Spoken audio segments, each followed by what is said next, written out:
The Florida's Women in Energy Leadership Forum was launched to inform, inspire, motivate diverse talent to join the energy workforce by intentional recognition of current female energy leaders who contribute to growing Florida's economy and the purposeful sharing of their professional journeys. We are creating opportunity. Join me each week as we meet new leaders in energy and listen to their important roles in an industry that is vital to the country's future.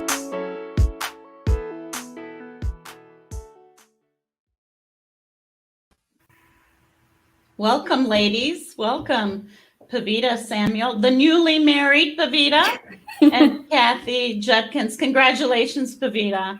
Thank you. So I haven't seen the two of you since our virtual forum, just, I guess, a month ago now, right? I'm still recovering. It feels like it was yesterday, really.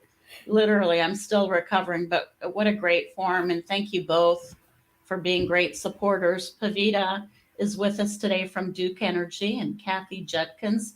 You're wearing two hats today. You're with Seco Energy, and you're the president of the American Association of Blacks in Energy this year, an organization very near and dear to my heart, as you know. Been engaged in ABE, Florida for 20 years now. It's hard to believe. It's hard to believe. Yes, and it's 20 years old this year. Yeah, absolutely. I remember when we have to give credit to Burdell Knowles. Yes. For the initial work and idea. I remember I was on the Public Service Commission when Burdell came to visit with me to tell me about first his desire and what his launch plans were. And it's just a classic example of making a difference one person at a time, right? Yeah. And the commonality the two of you have in your organizations to ABE, we're going to discuss a little bit later in the show, but it just kind of dived right in. I haven't even made the introductions, but that's how we roll, right? Yeah, I like it. That's how we roll. So Peveeta, tell me what you do at Duke Energy. Let's start with you. Absolutely. Well, thank you, first of all, so much for having us. Pleasure to be here today with you both. So my name is Peveeta. I am a stakeholder engagement manager with Duke Energy Florida. So essentially, I manage all of our foundation investments in the state of Florida, as well as our employee engagement initiatives as well. So really forming those partnerships with local nonprofits that support our communities in so many different ways. And Peveeta, thank you to Duke Energy for being today's sponsor of the interview and of the podcast, which will be released next week. And of course, being one of the title sponsors for our annual forum. You know, these issues are always really important to Duke Energy. And one of the topics we'll discuss today is an initiative that came out of ABE, Florida. It was the Youth Energy Academy.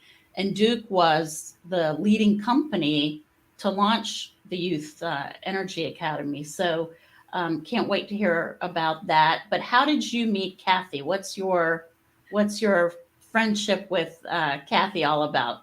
Yes. So I had the opportunity to meet Kathy. Well, actually, several years ago, we met. Kathy has always reminded me. Several years ago, we met in a restaurant. Just by happenstance. But more formally, when I began my current role as a foundation manager for Duke Energy Florida earlier this year, had the opportunity to work with Kathy, both in her position with Ceco as well as the position with ABE, because as you mentioned, Lila, we are such a partner with ABE in several different initiatives. So her friendship and her involvement has been extremely beneficial. Kathy is the bomb, man. She is the best. Kathy, what is Seco Energy? Seco Energy is one of the cooperatives here in the state of Florida. It was formed in 1938, and it has been providing distribution electricity to communities in Marin, Citrus, Levy, Pasco, Hernando, Lake, and Sumter counties. And we are fastly growing. We're the third largest cooperative in the state of Florida, and we're the 9th largest in the country. And we're growing at rapid speeds because the communities that we are in are actually growing. The Villages as an example. Marion County has a rapid growth right now. So we're excited to be providing utilities to we call them members because we are a not-for-profit organization. So with that, our members get the opportunity to receive capital credits or retirements of funds after we have paid all of our bills. They receive a portion of that back. So we don't have stakeholders, but our members are our stakeholders. Right. We don't have investors, I should say. Your service territory really does cut through the heart of Florida, doesn't it? Yes. And there is a lot of growth that is going on over there, but it's also some of the most rural part of Florida as well. So I'm sure it has its challenges in terms of how you provide service. And as we'll talk about later in the program, the theme I picked for next year's forum is resilience.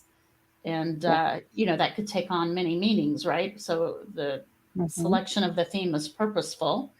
After everything we've been through this year, I felt it appropriate to talk about the resilience we have as Floridians, but grid resilience and storm restoration and what you have to do. You've got your challenges there.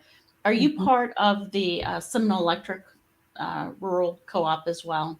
We are. They're our generators. So they generate the power for us through Seminole Electric. But also Duke plays a role in that too with some of the transmission lines that we have. So, I'll quite often tell people, they'll say, you're a competitor, but we're not really competitors when it comes to utilities. We all have our service territory, and sometimes there are some swapping going on, some negotiations behind the scenes, but we all work together when it comes to providing services to all of our consumers in the state of Florida. Kathy, that's a great point. I find that this is an industry that can teach a lot about collaboration, right?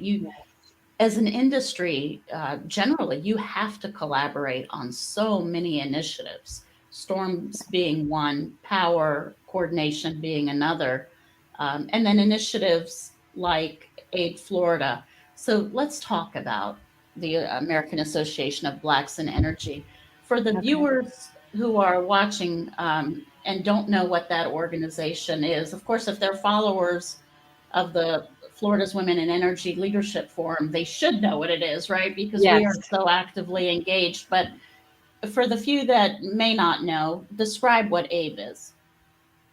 ABE is called the American Association of Blacks in Energy. It was formed in the early 1970s by someone out of the Denver, Colorado area. His name is Clark. Oh, I had it written down here because I knew I would forget Clark's name. But Clark is the founder of ABE, the ABE organization, and he got together with other utility providers, primarily African Americans, to talk about the energy crisis that was going on in the mid-1970s and how it affected the Black communities during that time. With that, since that time, around 37 ABE chapters have formed around the country and in 47 states, and we are one of those chapters here in the state of Florida. Our chapters you mentioned earlier was formed by Burdell Knowles, and at the time he was with GRU, Gainesville Regional Utilities, and he's now with JEA, Jacksonville Electric Authorities, but he is still a member and is still assisting us with government relations type issues that we discuss in our meetings and talk about how we can make a huge difference back to the communities that we serve. And about 10 years ago, the 3 M's that we call Malcolm, Michael, and Melvin, who works for Duke Energy, they formed a group of trying to understand why the industry, with all of the retirees that were coming up in the coming years, why we didn't have more minorities in this space. So one of the things they decided was they talked with me and some other folks within the organization, and we looked at labor market statistics. We started really taking a broader look at what is really going on and why are these kids not exposed to the energy industry. So then we talked with some of the kids within communities and found out that the only time that they saw a utility worker was when they were coming to either read their meter or turn their lights off. So the professional and crafts and technical space, they did not see anyone that looked like them. So we wanted to expose them. So we decided to do a summer program. So the first time Malcolm, Melvin, and Michael, Melvin, and Malcolm contacted me to say, hey, The we three want M's. to, yeah, the three Do M's. they know that you refer to them as the 3 M's? They do. They do. Yes, we all Yeah. do. So it's it's hard Michael to even say all their Gordon. names together, and that's why we started the 3 M's. Well, I want to give them their proper due. So it is Melvin Philpott, Yes. who goes way back to me in Sanford. He's my Yes. Sanford buddy, and Malcolm's last name is Barnes. Mhm. Malcolm Barnes. And then my dear and- friend Michael Gordon. Michael Gordon got me re-engaged in it. Yes. And Michael Gordon and I actually went to high school together. And that's how I Wow. was introduced to Abe. When he found out I started working at Wow. Seco Energy, he called me up and he said, hey, you need to be a part of this organization. And they started the program in Orlando and St. Pete with Duke Energy. And then they called on me to say, we would like to do this in Ocala, in Marion County. And at first I was like, are you certain about this? So I started looking at the curriculum, and we really felt the passion of it was in my realm, because I was so excited when they approached me with that, because exposing kids, summertime is when kids should be exploring. And so we wanted to pitch this as an opportunity for kids to explore the energy industry during the summer. So we started with a 1-day program, and then we've expanded to 2 days. And so experts from various locations. It's not just a utility. Lockheed Martin came aboard in Marion County. The College of Central Florida came aboard. I started talking to all of them, and now we have Seaman, we have OUC, Duke Energy, and we're now looking to expand in South Florida with FPL. So because of COVID this year, we couldn't start a program there, but that's our goal for 2021.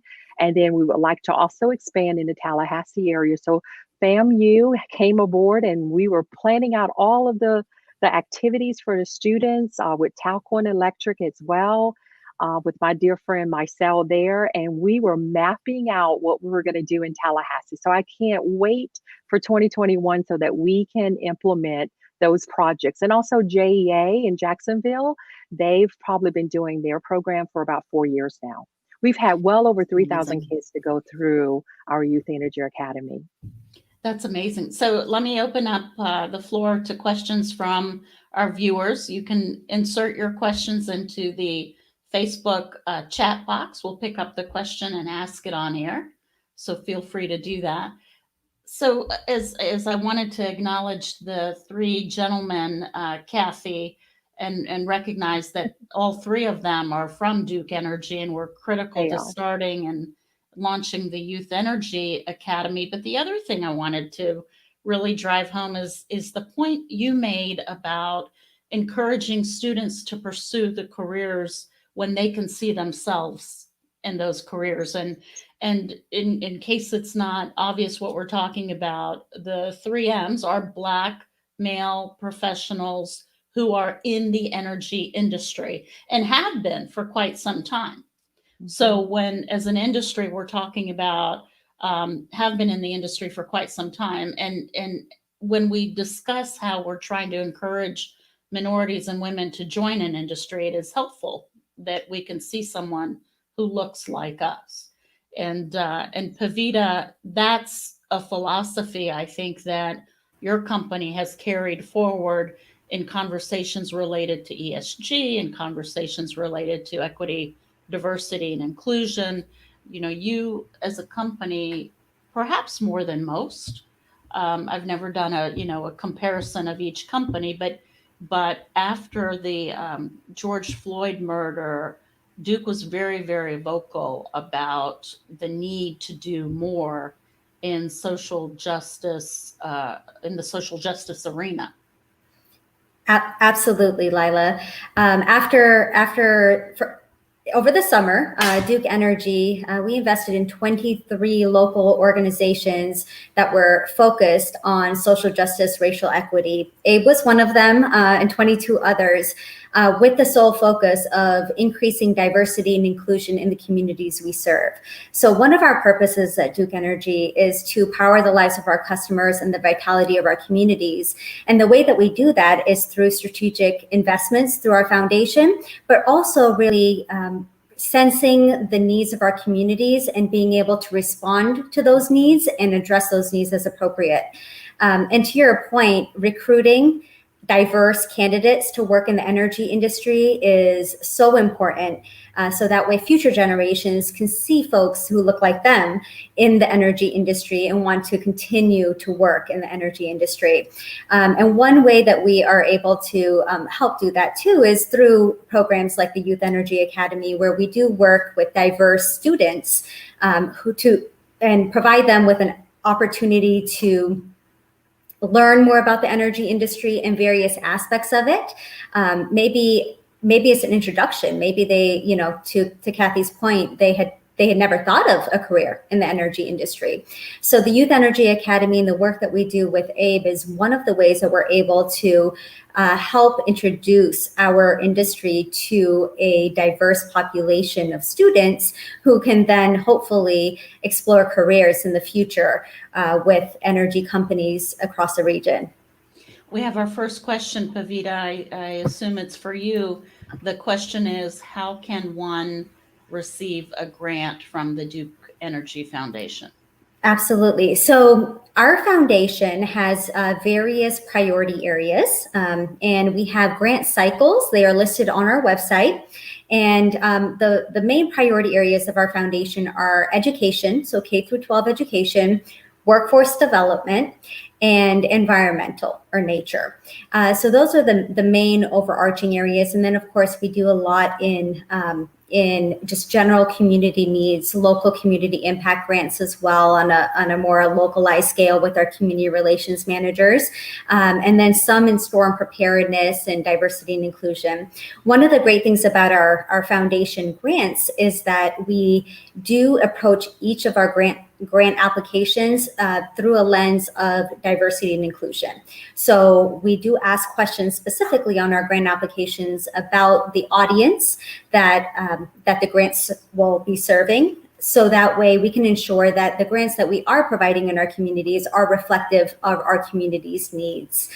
And then this coming year as well, of course, because of COVID-19, we are also looking at all of our grant applications through a COVID-19 lens to ensure that we are continuing to address the needs in our communities, assist our neighbors in ways that we can.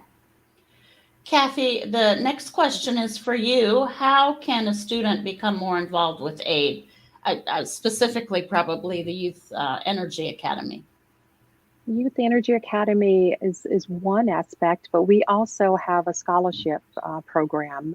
We conduct a golf tournament each year as our fundraiser to raise funds to provide our youth with a scholarship. So we have 3 high school winners, and those 3 high school winners, after they submit their application, we look at those locally and we select them on a local level, and then they have an opportunity to go into a pool of students at the regional level, which is our Southeast region. And then from there, if they are selected, then they are in the running for a national scholarship through ABE. And that is a really, really big deal. So we encourage our students to apply if they're interested in going into the STEM careers in college. We encourage them to apply for our application, our scholarship application, which is online now, and it ends, the deadline is March 7th, and they could go to abe.org and select the student scholarship. Is Derek Farfan, Derek? So another one of my favorite people in the whole world is Derek Farfan, who's also involved with ABE Florida. He's the chair of the scholarship program that's administered by ABE. And he happens to be working with Duke Energy. He's a Duke Energy employee. Yes. But Derek, the attention he Yes. gives to each application and each student is just remarkable. I'll tell you, last year's forum when we were in person, Kathy, as you know, we Yes. started the joint partnership between the Florida's Women in Leadership Forum and ABE. I started a scholarship basically with ABE, and Derek administers it for us and selects the student. Well, I had him speak at last year's forum to the students, and the commitment, the mentoring, the dedication is really just unmatched. I just kudos to the organization. I mean, you know, I can go on and on about the good work of ABE Florida. How can people get more involved with ABE Florida? Companies, how can companies contribute? They can contribute to our scholarship fund by joining us in our golf tournament that we have at Rosen Creek in Orlando each year. And they can also be a part of our Youth Energy Academy and sponsor one of those academies as well. I do want to share that Derek has a team of a committee from several different organizations, utility providers throughout the state that help him with that initiative for our scholarship program. But in addition to that, we have those students come back and they are part of our Youth Energy Academy. So those students are able to share what they are currently doing in college and some of the challenges and some of the opportunities that they've had a chance to engage in. And a little known fact, we have, I don't know if you know of this speed skater, Erin.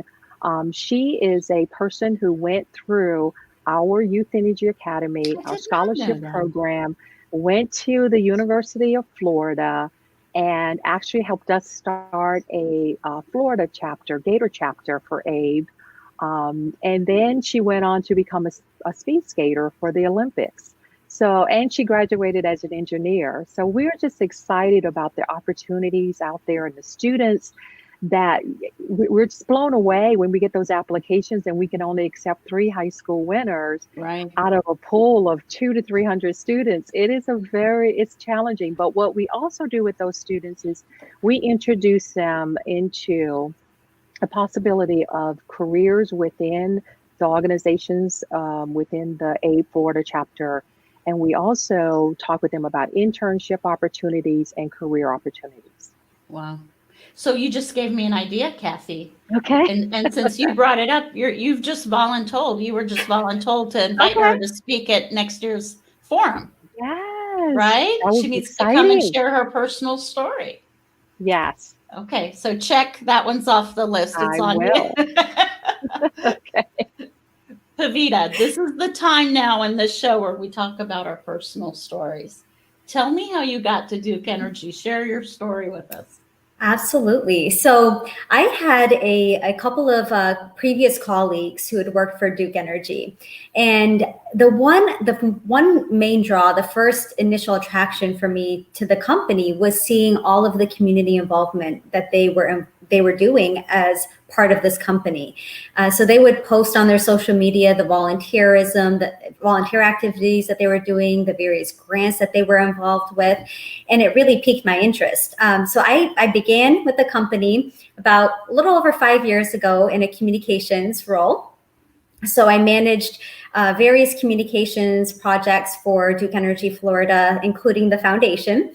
And earlier this year, the foundation role became available, and I applied and thankfully was selected. So I got to expand my experience with Duke Energy in a foundation role. Luckily, having had the experience with the foundation previously through my communications background, as well as with a lot of the other employees who were mentioned on this call and some of the other community relations managers, I really had a foundation, no pun intended, for the role, which helped a lot going into our, COVID-19 year. 2020 was an anomaly, I think, for everyone, and having those relationships already built and the trust levels already there helped a lot to enable us to invest in our communities quickly and in a way that was meaningful and strategic as well. So really, really grateful for the experiences that Duke Energy has provided. We continue to do a lot in our volunteerism and community involvement realm. Of course, again, 2020 was an anomaly, so we did a lot of virtual activities. But prior to 2020, for the previous 2 or 3 years prior to, we were exceeding 20,000 volunteer hours per year from our 3,800 Duke Energy Florida employees. So what's really important, and I think, again, what drew me to the company was that our employees live in the communities that we serve. So we're able to really invest in our communities in more than just monetary donations. We invest our time and energy and resources as well, because we want to see the communities where we live, we work, our children are growing up. We want to see them thrive. Is community engagement expected of you, Peveeta, as an organization? It is definitely part of the culture. I would say that our employees embrace it. We offer various incentives for community involvement and volunteerism. And our employees just really embrace the opportunity. This year, it was so much more evident because they were reaching out to us asking, hey, can we get back out there? Are we able to volunteer in person? Are we able to, to go to this event? And of course, for safety rules, things were a little bit more limited this year than they are typically. But just the amount of questions that we were receiving of employees really wanting to jump back out there and help their communities. And luckily they were able to do that in kind of a different way this year than they have in the past. But it was just so evident that it is ingrained in who we are as employees of Duke Energy. That's great. And Kathy, it goes without saying, as a rural electric co-op, it's sort of in your, speaking of DNA, right? It's in your mission statement to be part of the community. What attracted you to Ceco? Well, it's quite interesting. When I was a teenager, I had a cousin who worked for Florida Power, and she said, you really need to go work for a utility company because you would really enjoy it. And just like many other students that we talk with every day, you go, that's not for me. So I went off to college and I came back. I was working for Career Source, where I was helping others to find their path and careers. Mm-hmm. And in 2007, I saw this job opportunity. The qualifications for the job was just spot on for me. It was as if, I know you may have heard the term a baby leaping. It was like internally something leaped within me and said, that is the job for you. And the qualifications, I thought at first, you have not worked for a utility company. There is no way you could possibly do this. And I started reviewing the tools within my toolkit, transferable skills that I had. Mm-hmm. And I just went for it. I took a risk, and it's the best risk that I've ever taken in my entire life. And I'm having so much fun. I have an opportunity to work with the community.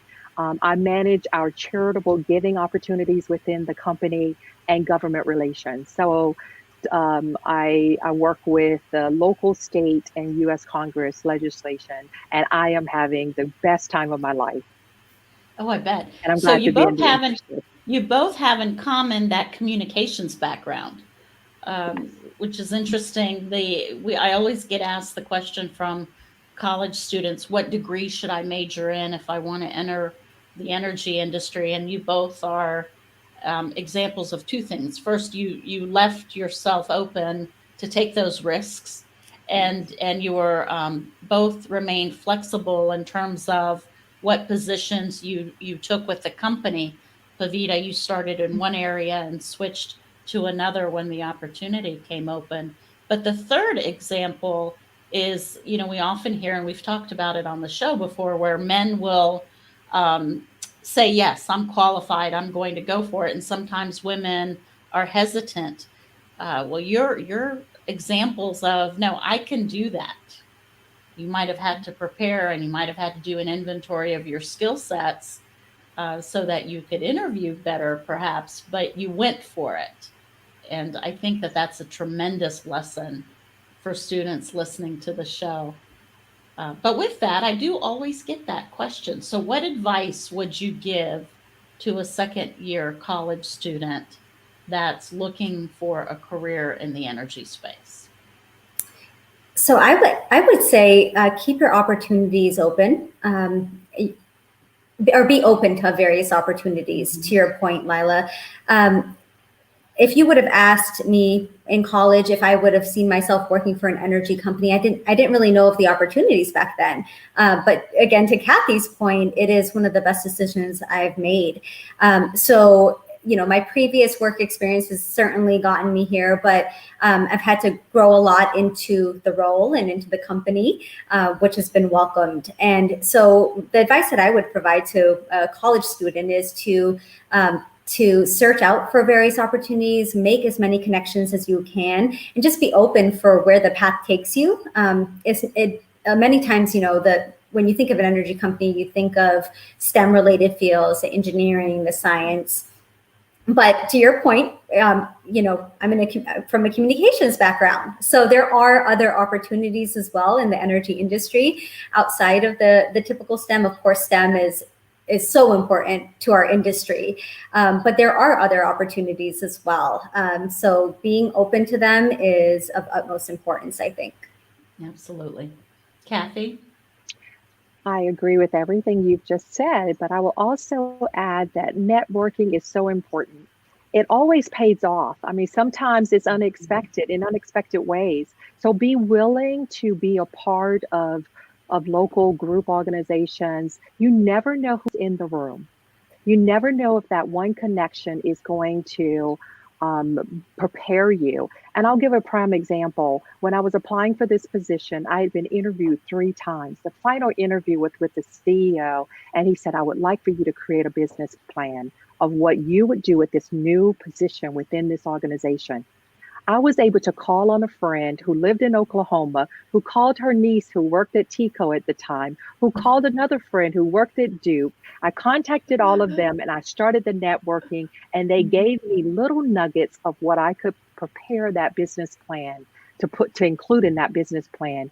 And it worked. And I was so happy about that. So networking, building relationships is so important. And don't be afraid to explore the industry. There are thousands of jobs out there that we never give thought to. Be willing to look for those opportunities. There's a website called getintoenergy.com that can talk with you about a host of opportunities there. But there was something someone told me when I was much younger. It's a Muhammad Ali quote, and it just simply says, serve others. Service to others is the rent you pay for your room here on earth. So when you give to others and do things without, oftentimes people want something in return, but don't give thought to that, because it will be returned to you if you just give from your heart and do from your heart and help others in your community. You'll find that you will meet the most phenomenal people, as I have met with these 2 ladies, that I didn't even know the path of some of the folks that they knew, because when I met Mrs. Samuel in that restaurant, we didn't realize that her relative that was with her also worked with my father, who I helped start a construction business when I was 16. That's how we are all connected. Mm-hmm. I'm sorry, I can rant on, but that's what wonderful. I would like to see others just realize relationships or building relationships is so key. That is wonderful advice, Kathy. And I still can't believe you 2 met at a restaurant. Wow. And you need to go back and have a reunion after things open up a bit and expand your circle, which brings me to the final question we can take from the audience. Do you have internship programs at your organizations?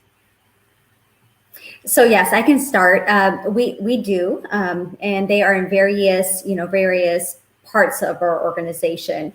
So I believe that there is information on our website, our main Duke Energy website, and we're also constantly looking and expanding our internship opportunities with various line worker programs as well as engineering programs throughout the different partnerships we have with colleges and universities in Florida. But I believe that there should be information on our website. Fantastic. And Kathy, you mentioned your previous work with CareerSource. I know out of CareerSource and the governor's office, there's a really good, sincere push to have apprenticeship programs. And of course, that extends into the energy industry as well. So it's a phone call probably to the different HR offices of energy companies or on the website. Your websites are always very, very easy to navigate through and find information, or at least a phone number to call. So we Yes, and we have an encourage internship anyone. program. Go ahead, Kathy, Sorry please. about that, Lila. We have an internship program with our engineering department. We are seeking to expand that in the future in other areas. I do want to mention that we all got together, Duke Energy, Clay Electric, Ceco, and the city of Ocala, and formed an academy at Dunellen High School in Marion County. So we assisted them with their startup academy last year. So we are seeking to look into other areas where we can all partner together, because we know what's going to happen in the near future with our retirees. I would say at least 50 to 60% of the employees here at Seco have been here 25 years plus. Some are even 40 years. So we know that there are going to be opportunities within the industry in the near future. And so what does that mean in terms of partnering with the local high school? Do you offer curriculum? Do you all go in and teach a course? Do you accept students inside the organization in some sort of apprenticeship program? What does it mean to partner with a high school for an academy? We assisted with their curriculum and also building their yard as for the equipment that they need to learn the line tech skills and some of the safety aspects of the industry. So we all got together and provided them with tools and equipment that they could use in their classroom for training those individuals. So it's like a starting point, because then they have an opportunity to, for example, to come to Lake Sumter State College to go into the Relay Tech program or the Line Tech program there in our local area. We also partner with Aid through Polk State College, where we know that students, once they finish high school, they may feel like they can't find their way. So those 19 to 24-year-olds, we work with Polk State College to bring those students, those older, we call them older youth or older adults, younger adults, and we bring those individuals in to start talking with them, about my CareerSource hat was on because we call them older youth. So, but those are the individuals that we're talking to as well to start engaging with them, because they may have fallen through the cracks. They may have taken a minimum wage job and now they're looking for something of stability. And it occurs to me that what you've really provided them is an opportunity for economic empowerment, right? Yes. And we know that these kinds of jobs in this kind of industry doesn't just change that person's life, but their families and perhaps even generations to come. I think all three of us understand that and know that to be true because we've lived it.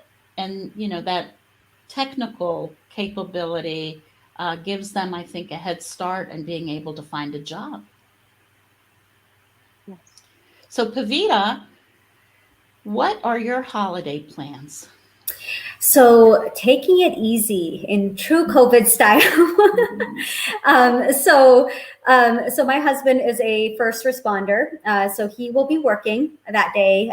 So by the time he comes home, we'll probably have just enough time for a small Christmas dinner, and then just taking some time to reflect on the year, getting ready for 2021, and just preparing in general. Well, I hope you have a wonderful holiday and Merry Christmas to you. And I see lots of this in your future, right?